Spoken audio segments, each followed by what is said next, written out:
Hello, नमस्ते। कैसे आप सब। आज की हमारी कहानी है जुड़वा बच्चे। शुरू करने से पहले please do subscribe my channel. चलिए दोस्तों, कहानी शुरू करते हैं।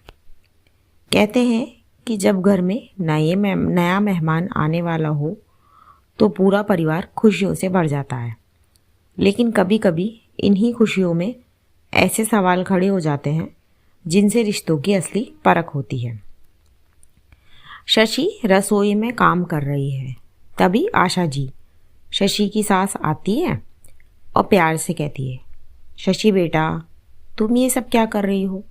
जाओ, जाकर आराम करो। और मैंने वो फल काट कर रखे हैं, वो भी लेते जाओ। पहले खा लेना, फिर आराम करना। फिर शशि मुस्कुराकर कहती है, जी मम्मी जी, अभी जा रही हूँ। दरअसल शशि माँ बनने वाली है। वो आशा जी के बेटे रवि की पत्नी है। आशा जी के एक बेटी और है, प्रगति, जो कि शादीशुदा है।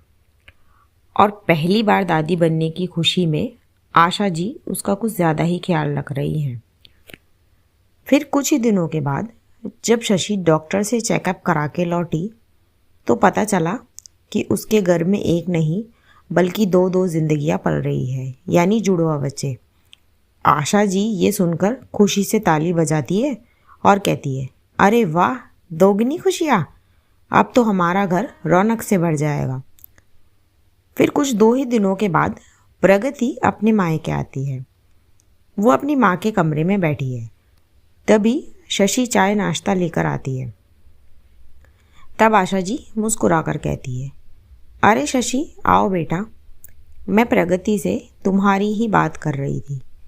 मैंने इसे बताया कि तुम जुड़वा बच्चों की माँ बनने वाली हो, तो मैं सोच रही हूँ क्यों ना तुम्हारे जुड़वा बच्चों में से एक बच्चा प्रगति को दे दे। वैसे भी वो कितने सालों से माँ बनने का सुख नहीं पा सकी और शायद इसीलिए भगवान ने तुम्हें 2 बच्चे दिए हो। दरअसल प्रगति की शादी को 10 साल हो चुके हैं, पर अब तक वो माँ बनने के सुख से वंचित है।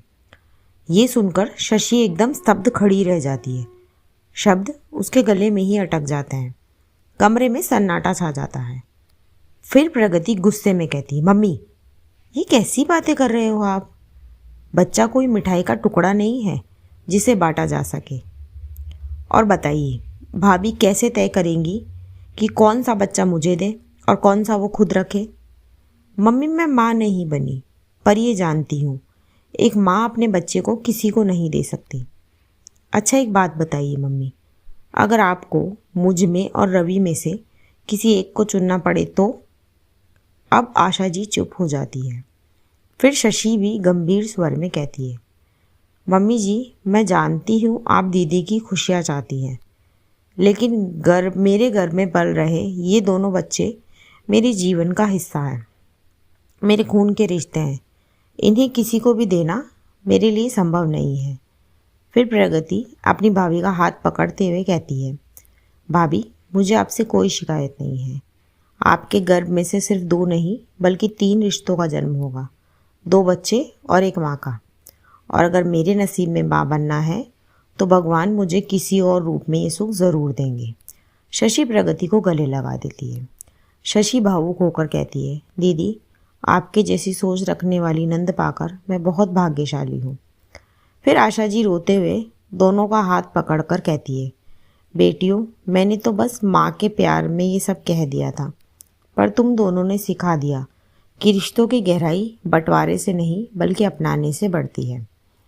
दोस्तों, माँ बनने का सुख किसी को भी बांट कर नहीं दिया जा सकता। हर औरत की ममता अनोखी होती है। रिश्तों की असली खूबसूरती अपनाने में है, बांटने में नहीं। इसी मैसेज के साथ कहानी यहीं ख़त्म होती है। कहानी आपको कैसी लगी मुझे कमेंट बॉक्स में ज़रूर बताएं। ऐसी ही और कहानियाँ सुनने के लिए मेरे चैनल KNYK हिंदी कहानियाँ को सब्सक्राइब ज़रूर करें। थैंक यू सो मच दोस्तों। Thanks for watching. Do like, share and subscribe my channel. Thank you so much.